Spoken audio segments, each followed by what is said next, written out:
السموتشي يا جماعه اكيد كلكم سمعتوا عنه. انا عن نفسي بحبه قوي وجربته قبل كده بالمانجا العويس، كان بصراحه تحفه، كان حلو جدا.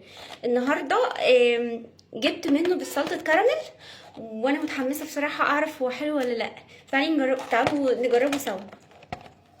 على فكره انا عرفت كمان معلومه عايزه اقولها لكم. وندرفول منزله برضو موتشي من انتاجها هي بقى، يعني شركه مصريه. فانا بس بصراحه سالت دورت عليه ما لقيتهوش حاليا، لما الاقيه ان شاء الله هجيبه. ده شكله. بسم الله، فيها 6 وحدات طبعا. للاسف سايحه جدا، سايحه قوي قوي قوي.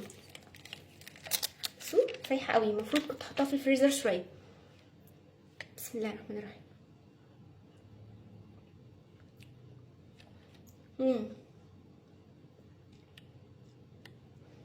حلو قوي.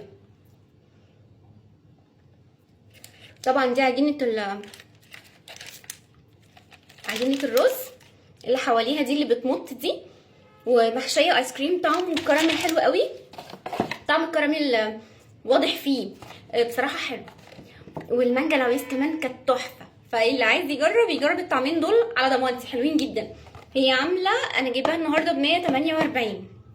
في اطعم تانية اغلى شويه، اللي هي بقى المانجا بالباشن فروت، وطالع نوع جديد البوب كورن، بس انا بصراحه ما حبيتش اجازف، قلت اجيب سلطه كراميل دي اكيد هتبقى حلوه. ف ان شاء الله اما الاقي اللي من انتاج وندرفول هجيبها، ونشوف بقى انهي احلى فيهم. يلا باي باي.